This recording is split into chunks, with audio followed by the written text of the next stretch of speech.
You will find this command in the description also, so that you can copy and paste it.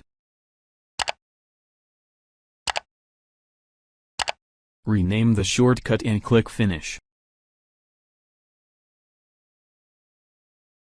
If you face any problem, ask me in comments.